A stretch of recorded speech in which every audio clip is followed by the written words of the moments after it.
Grinder School, this is Uboat, and I just opened my poker tracker, my replayer. And what I'm gonna do is I played a short session of 5 PLO yesterday, and I'll be explaining what happened at the table. And I did have one target, which is this guy, Guach. We'll just go over it by hand. I think I've played a total of 80 hands, and we'll skip through some of the easier ones, the most obvious ones, and we'll see exactly what happened, okay?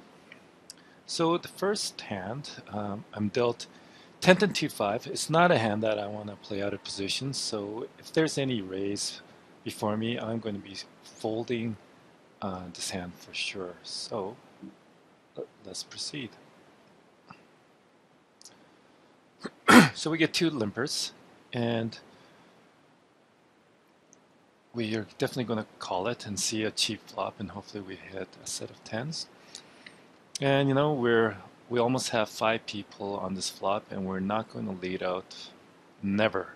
We're definitely out of position. The only person we have position on is the small blind. So we're going to just check back and fold to any bet. And right away, excuse me about that cough. This is this GU, we'll call him Gok. I don't know how to pronounce his name. It was Gok's first hand, and he leads out multi-way. And you know, in the beginning, we had absolutely no stats on him. So we're going to give him credit for it. Maybe he's got a set of kings, or I really doubt he has ace, queen, 10, but maybe a set of jack, or maybe 2 pairs. But remember, excuse me, at these stakes, you know, some of these players just play really wild. So, but in the first couple of hands, we're going to give him credit for a made hand. So we're going to, everyone folds, and he's happy taking a 25-cent pot. And remember, he bought in less than the full buy-in of $5. For me, I always like to buy in 250 BB at 5 PLO, and even sometimes at 10 PLO too, because you know we want to maximize our profit when we do end up getting a dealt good hand. And out of position, we're dealt really crappy hands, and we're going to fold this out no matter what. So under the gun raises 10, and we're going to fold this, and nothing too eventful. So what we're going to do is we're going to watch the hand that Gok or Gouch is involved in, and so he folds, and us, we're going to definitely, no, we will, well, we can call this, I guess. We have chance of hitting top 2 pair or a straight draw, and also 8-7 is kind of connected, and we do have position. And at these stakes, you know, it's never wrong to play a little bit more open at the button and even at the cutoff. Whereas at under the gun and at middle position, we want to be fairly tight on those positions. Okay. So we're going to see a cheap flop, and we do hit top pair, but you know what? Someone could have had 6-7 have an open ender. Someone could have 8-8-XX, 5-5-XX, even deuce 2-2-XX, and these players are willing to get their money in even with the bottom set. And everyone checks back, and we're not definitely going to lead into that. And deuce, you know what? Multi-way, even if I have position, I am going to check back. And now with the ace, if everyone checks back, I will probably bet, and I did close the pot, and we should take the pot down. And that's really important thing. When, even if you're multi-way, like I had, like 4 players playing that hand, and everyone checks back, that means they really don't have it. They're not willing to call any bets. They're not willing to re-raise at these stakes. So what you want to do is you want to take that pot down in position. Whereas if I was out of position, I mean, I would have still let out on the river, but probably there would have been a chance that I could have been re-raised, so I would have folded any re-raise on the river. Okay, next hand. So we have a crappy hand at the cutoff, and let's see what this, Gotchipo does. So he raises, so he calls it, so what happened there? So he calls the 4x re-raise, and they flop a monotone flop, checks back, everyone checks back. And the turn, everyone checks back. And remember, they're playing very passively. And everyone checks back, and let's see what everyone had. So that guy had, what is it, sixes, jacks, and he had, he had one pair of fives. Jeez. Had a pair of fives. And it kind of gives you an idea, like, what kind of hand these players are going to call a 3-bet. And even this guy, with his ace, king, 6-6, it's a horrible hand to re-raise with, or even iso raise. Remember, on these stakes, when we do raise, we're raising for value, we're not raising to isolate. I mean, there is, if you do want to raise to isolate, I would always raise it in position, but when you're at the small blind, I would really, I think raising, and then what you're trying to do, we won't fold out these players' hands. So the best thing would have been, if you want to be involved in that, just call. But when you're at the small blind, I think that would have been better to fold. Even this guy, he called with jacks, and his side cards are not connected. It's not going to give him a nut flush. The only hope is if he hit a jack on the flop. And whereas our target here, Gotch Chippo, now we're going to move his HUD right above his name. Let's see this. Gotch Chippo, he called a 3-bit with ace 5 4 4. I mean, that's the bottom. 4 5 is the bottom end of connectivity. Well, not even the bottom end. For me, my personal bottom end would be like 6 7. He does have suited ace, but still not really good hand to call a 3-bit, especially when you're out of position playing for the big blind. So let's see the next hand. So we have a really junky hand again, so we're going to see easy fold. So the button calls, and remember, that's a sign of weakness right here. I mean, if you're on the button, you're going to be raising 3x, never limp, especially from the button. And see, it gives a player like the Gaucho opportunity to 3-bet, and they call. And let's see what they have, and they have a very, probably more likely hit any of these guys' hands. And everyone checks back, which is very common at these stakes. We get an ace, so he leads out, one big blind. And they call, so we know that they really don't have anything. Maybe Gaucho has, I don't know, threes. So let's see what happens. Checks back, and no one has anything, so let's see what he had. So he ISO raised with single suited Jack, Jack 4 9. There's absolutely no connectivity here. Horrible cards to re-raise, especially when you're out of position. And the other player too, like he called the Scout Chipos re-raise with Ace 9 3 3. His ace is not even suited, and he played his button horribly by limping in instead of 3xing. Maybe he had a chance. He could have had a chance to. Get more value out of this guy, because he did hit 2 pairs right there. So let's go next hand. So again, we're just hitting really horrible cards the first few hands. And Gaucho, see, another sign of a really bad player. Limping in on the button at PLO is definitely a no-no. You know what? Let's move this out. So keep in mind, remember what we want to do at these stakes like 5 PLO, 2 PLO, 10 PLO is to build our bankroll. And what we want to do is we want to play probably tighter than normal. I mean, I know my stats a little bit loose. I mean, that's what I usually play at, usually like 35, 20 to 25, or sometimes even 40, 30. But at these stakes, you want to play loose in position, like at the button or at the cutoff, and at early position, you want to play very tight. And also from the blinds, you want to play a little tighter than normal. But at these stakes, you'll find that most of these players just play the opposite. They play just too loose at early position, which means that under the gun and no position. And they play too tight in position, which means the button and the cutoff. And they just tend to call too much, play too many hands when they're playing from the blinds. So let's proceed with this hand. So they all call, no one re-raises. So we got King 5-3, fairly dry board, and whoever's going to bet us is going to get it. And they call. And anytime when someone calls, I view that as a flush draw, and I just get a feeling that Lulu's 828 may have connected with the flush, and he puts it all in.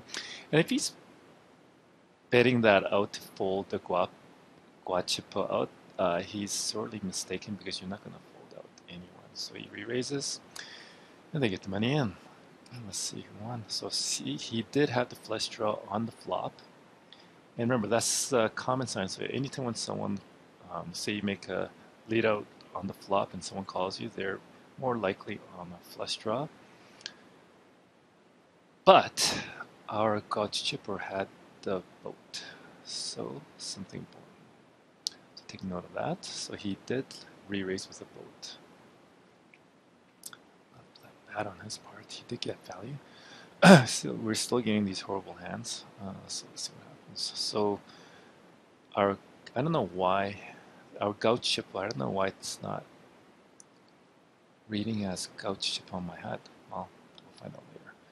So he re-raises 3 bets under the gun, and let's see what happens. So he calls, and which means that no one probably has any aces.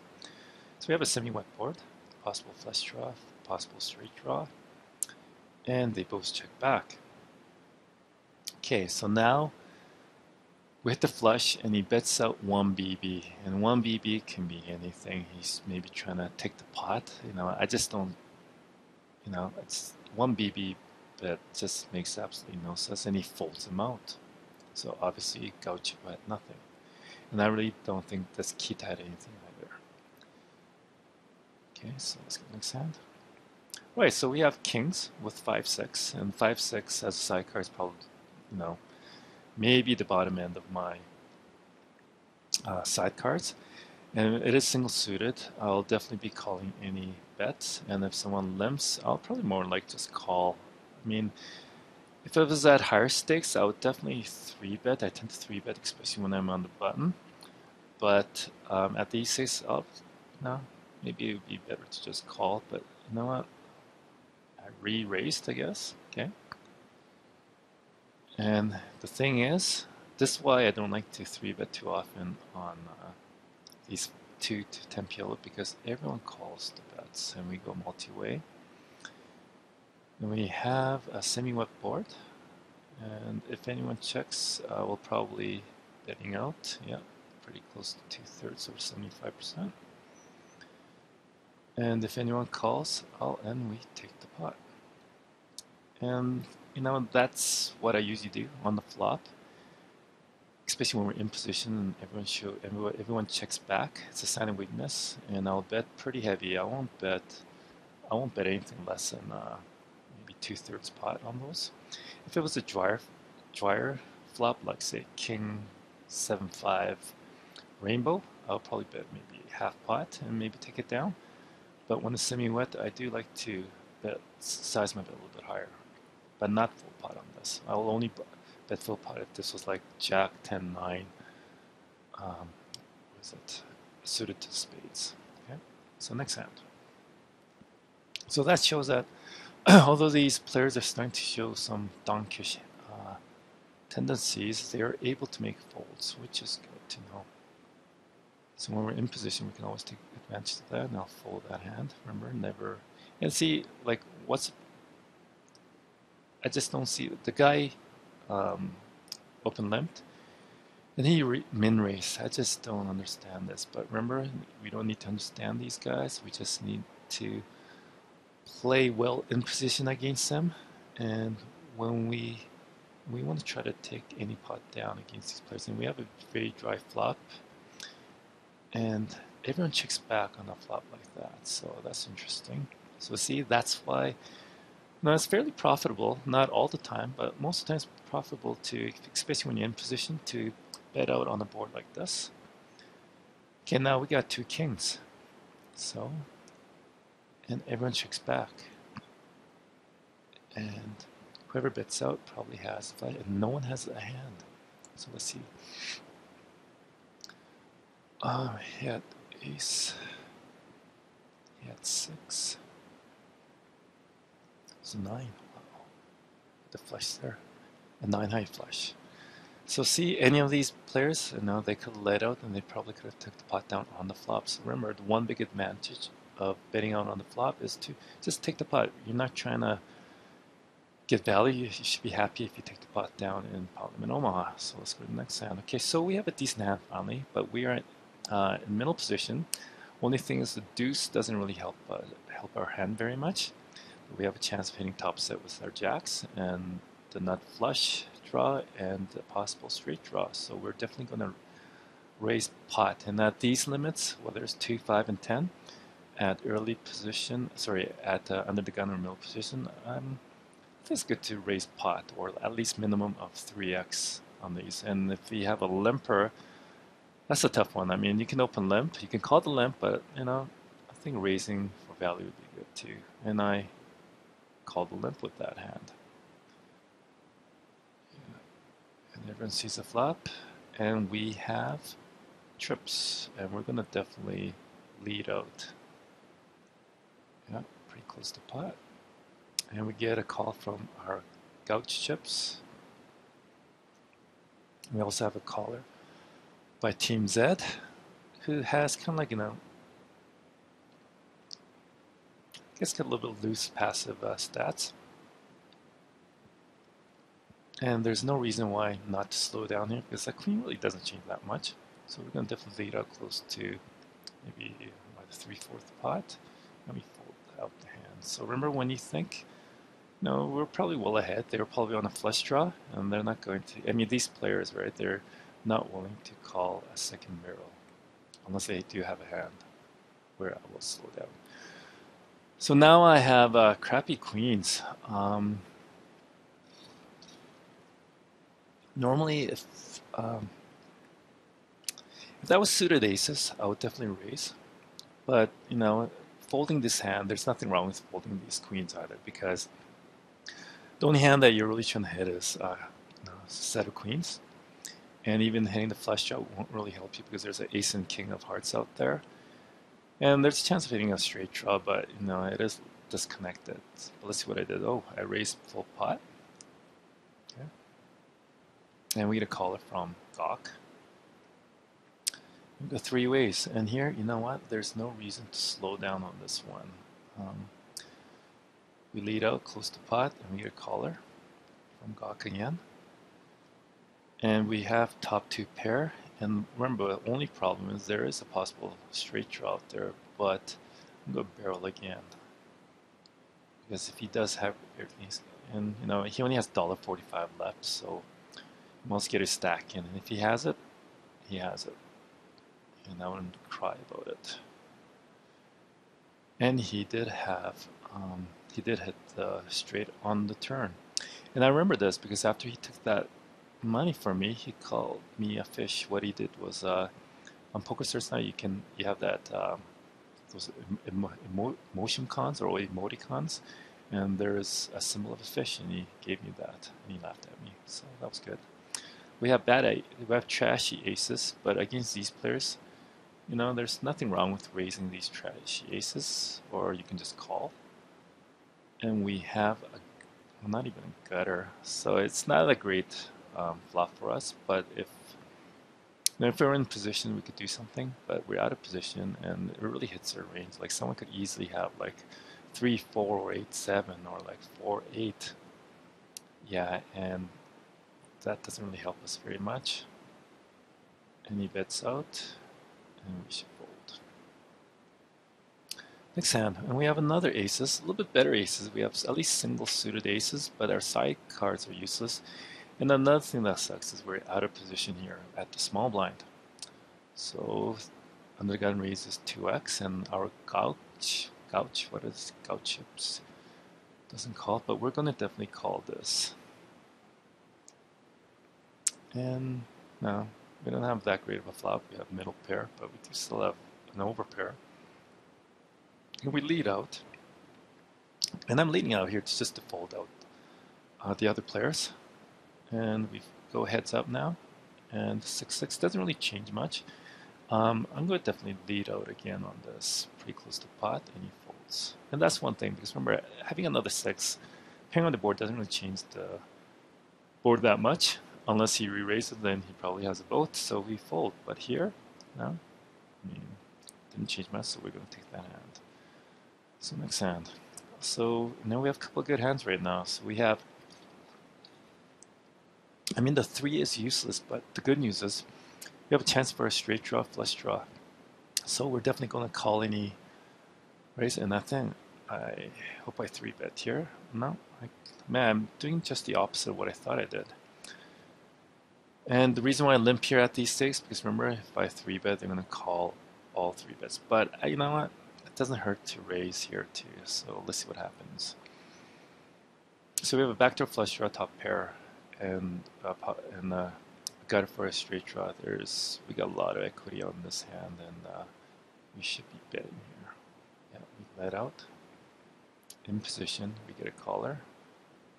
We get 2 calls, which is great. Good chance of hitting something. And we're gonna barrel this one again. And although they're short stacks, if they get their money, we're gonna call it. Yeah. And call, and we hit the, oh, we don't hit the nuts, shoot. And we check back, and take the pot down. And I think on that one, he only had 93 cents behind. I should have just got a stack in. Next one. No, not that bad. I mean, we're at the cutoff, and we have 8, 9, 10. It's double suited. The 4 doesn't really do anything to our cards, but it's still a strong hand at the cutoff. It would be better if we were in the button, but we're going to play this hand against these players, especially these 3 players, because I think we can outplay them post-flop. So, oh, and we folded. Shoot. Let's see what happens. So look at that top pair. Everyone checks back. He bets out. Calls. Yeah, I think we could have took this pot down. I think that was a tight fold there on my part. I mean, we did have, kind of relative position at the cutoff, so I think that would have been okay to raise. This one, I normally fold. Let's see what I did. I think I'm trying to play in position against these 2, so I opened up because I do have a chance for flush draw. Less chance for flush draw, but I do have a chance for net flush draw and a straight draw. And we want to hit the flop hard to play against these weaker players, and we hit a monotone board. And remember, when I hit a monotone board, I usually like to lead out. And then here I'll lead out 2 against these players. I mean, although he's short stacked, but if he re-raises me, I'll probably fold. But I always like to lead out on these boards and fold them out. And then, yeah, then this one now, I'm going to just slow it down and I'll fold. Next hand. Okay, we have a credit hand, so we're going to fold that. Easy fold, but our target raises full pot, and they get callers. And he bets out again, almost just a little above half pot. And see, that guy, this Lulu's, he's a real donk because, I mean, like, how much money does he have left? If he's willing to call out, we just jammed it. And he checks back again, check, check, check, and now he goes all in. And let's see what he had. So he had a set of 10s, and that guy had 2 pairs. Jeez. And remember, that's one really important thing. Players at these stakes, they will call you down with 2 pairs all day long. So if you think you're ahead of their range, you can just bet for value. Next hand. Okay, I mean, we're gonna definitely, if everyone folds to us, we're gonna definitely, and say it folds to small blind raises 3x, we're gonna definitely call because we can play in position against them. And this one part of the game where you should be playing a lot of hands against the small blind because you will always play in position against the small blind, okay? So our target raises full pot, we get caller, and you know what? It's okay to fold, but it's okay to call here too, because we are playing against these donks. We call, and it's okay, but it's kind of a wet board, so everyone calls back, checks back.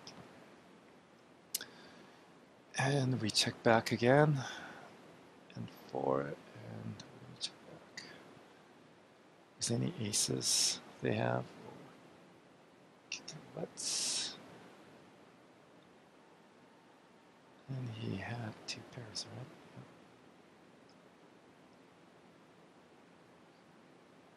Okay. So next hand.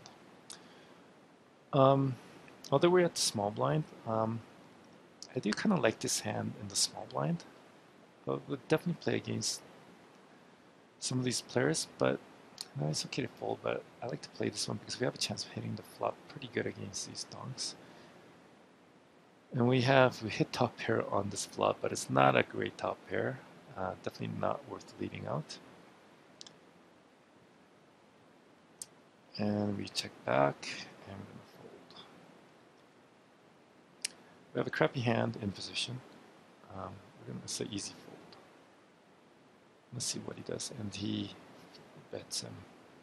So they're going to get their money in, and let's see what happens. 9-8. And he has trips. And the other guy had, what is it? Was it a pair of aces? So he's getting a lot of money. He's starting to build up his stack.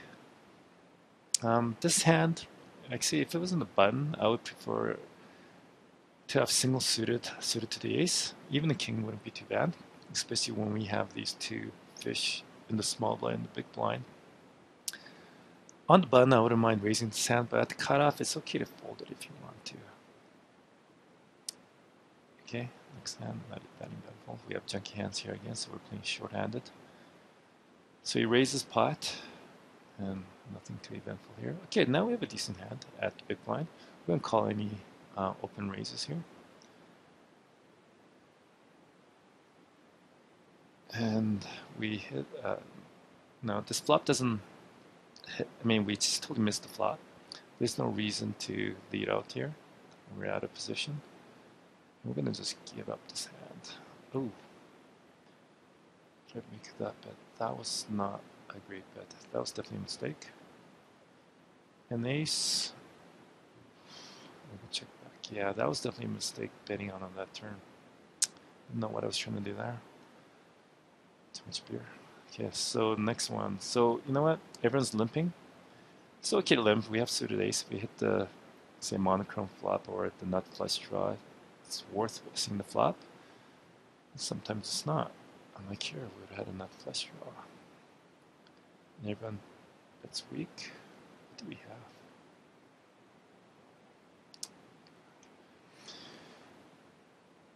Okay, what is this guy re-raising with? Let's watch. Oh, so that guy had absolutely nothing. And he had a total draw. And he had, what is it, sevens and twos. So he had two pairs. Wow. Always important to take note of those hands. And we're going to fold. You know what? I'm going to go outside. We'll go to the next one. And I have the so-so aces, single suited aces. Sidecars are kind of junk. But we have to raise 3x. And when he min raises us like that, we're going to 4-bet him. We should re-raise him and get our money in. And remember, this guy's short stack. We want to get our money in against these guys. And you know what? Why slow down? And we'll get a stack. Hopefully. And there we go. Now, next hand. So we have junky hand. And you know what? Let's skip this. We got 5, 6, 7, 9. You know, it looks good. But we're at under the gun. Normally, like, you know, it's okay to fold this hand. I would fold this hand. Like, I would never open that hand at under the gun. But, you know, there's a case to open this with these 3 fishy players ahead of us. I mean, it's okay to fold. I mean, we do have the gap at the top. I mean, it's a horrible hand that you normally not open raise with. But with these players, it's okay to open raise. But I forget what I did. I could have open raised. I think I more likely folded. Yes. And see, so they 3-bet and everyone calls. And we could have we hit the flop pretty hard. So let's go to the next one. We have junk hand at the big blind. And we're gonna fold. We're not gonna what's that. And we're gonna fold. Let's see what happens here. So we get a dry flop. See, he's starting to be fairly aggressive on the flop. And he gets a caller. And he re-raises him. And you know, we've seen him raise the turn and the flop a couple of times. And they get it all in. Let's see who got it. So he's got top two pair. And he had kings. Okay, so he won it again. So he's definitely building up a stack, which is good because he's our main target. He raises, we're gonna fold. Let's see what he does. He's definitely he's gonna call. I play it like this. They always want to see the flop. 20, and everyone calls the turn. Now he gets it in. Okay, not too eventful. He's probably had maybe a set of tens. And not a very playable hand. But remember, we have these guys who are in the small blind and the big blind, and we can play in position against them. And we do have a chance for a flush draw or a straight draw. And we want these guys calling, but we hit a gutter, and definitely fold that hand. Gutter and backdoor flush draw. This hand is okay to open to, but now it's really, if that 4 was a 6, I would definitely open from middle position. Fold is fine. Okay, let's see next hand. Okay, horrible hand. We're gonna fold. So he re-raises in position. Let's see what he does. So he raises. He leads out 50 cents. Fold. Calls. And calls. Let's see what they have. Okay. Fives and 9. 2 pair. And he's got better 2 pair. See, they're willing to get in with their 2 pairs, although he did have a better hand on the flop. Okay, let's keep going. Well, no, he did. He's got the nut flush draw too.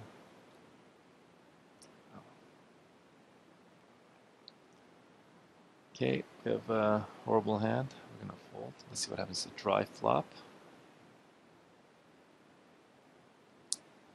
Let's see, 5 cents. Yeah, no one's gonna fold to 5 cents. So he's got 2 pairs queens and no, he's got 2 pairs queens and 8s. He's got the nut flush. Nice. And he's taking down huge pots. So we have a decent hand in position. So let's see what happens. 5, and I hope I call the nut. And we hit the nuts on the turn. I mean on the flop, and we're gonna re-raise for sure. I'm not gonna play this pretty fast. Okay, so we took that down. Now we're 4-handed. Nothing to be afraid of. You know what? That's such a weird bet, min bet. So we call it, and yeah, we hit middle pair. And we check back, and we'll see the turn. Alright, now we hit 2 pair, but there's a possible mate straight. Out of mind. Checking back and see a cheap showdown. But we took it down. Okay. Well, that's the advantage of playing in position. When they show weakness, you can always bet out. You can see what happens here. So ace jack. And he maybe has jacks. Call. He's going to get all in. Let's see what the showdown is. He's got 3 of a kind. He's got trips. And he's got the boat. He takes that down. So we're gonna, okay, I'm gonna go back here. Okay, we have queens, but this is really trashy queens. I mean, the only trashy hands I'm gonna open from early position is ace, XX, but queens, I'm gonna fold that hand. Okay, we're not gonna pay attention to this one. So we got trashy aces here at the big blind. And we're gonna re-raise this against these donks and get our money in. And everyone goes all in. No, it's not a bad flop, but we're slightly behind. Could be behind.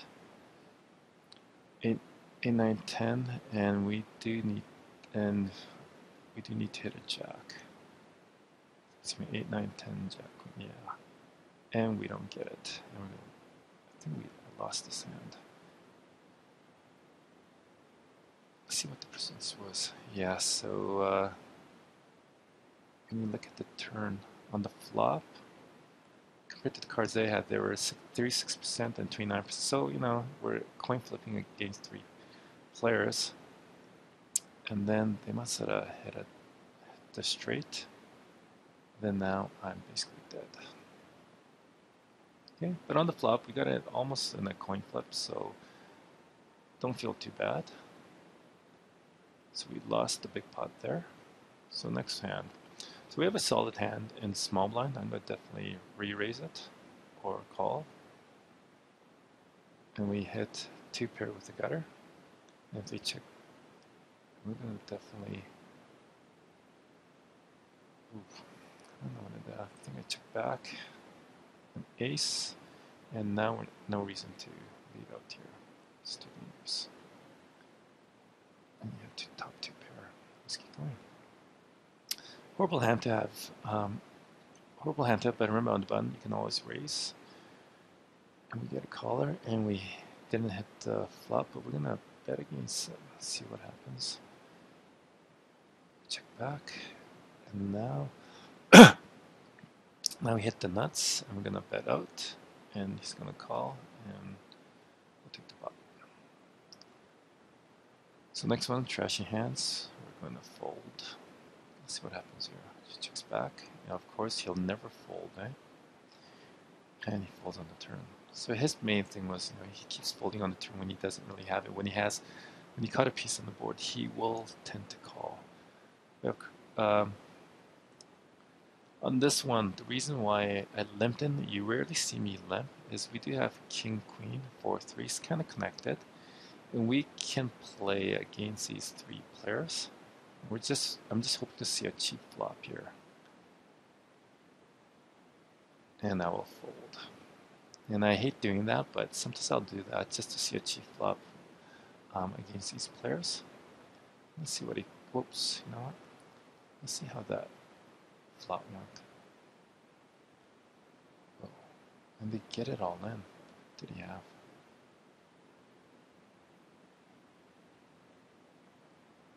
So he's got one pair of 9s, and the other guy had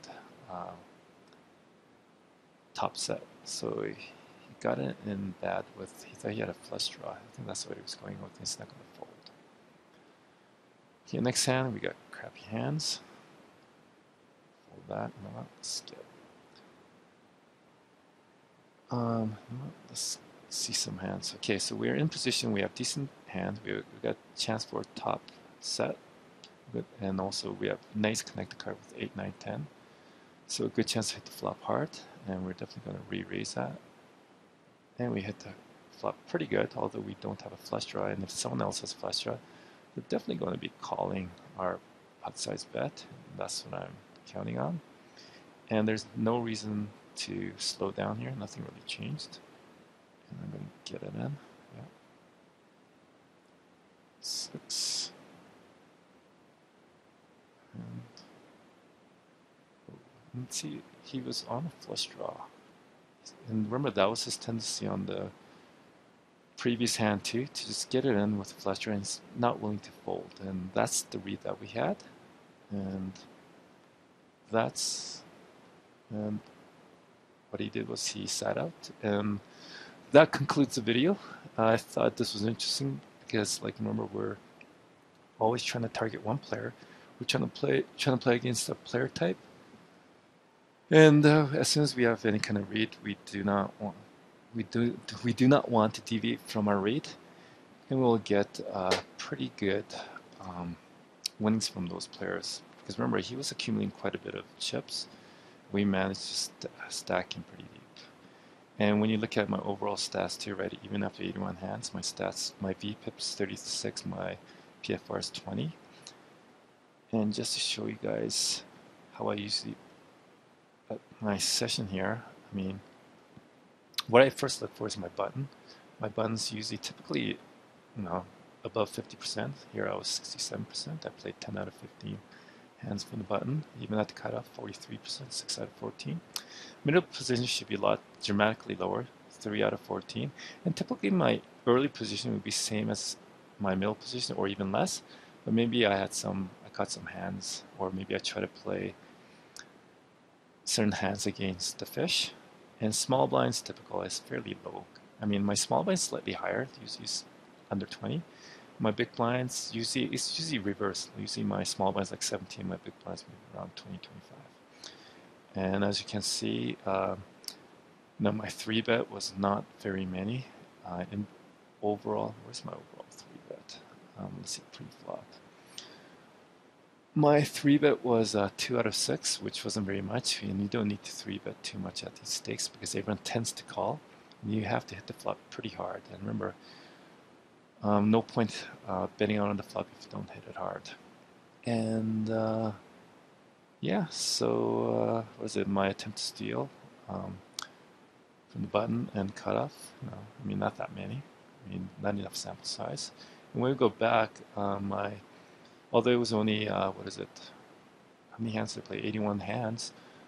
My went to showdown was 42%, which is kind of higher. I mean I'm usually down to like say 25 to 30. My win at showdown is about usual, usually above 50%, but pretty close, 46%. So the key thing is, remember when you play these stakes, you're trying to build your bankroll and learn some ABC PLO at the same time. So remember at these stakes that most of these players play too many hands, they play too loose early position, but they play too tight in position. Just be aware of that one. You can definitely take advantage of that.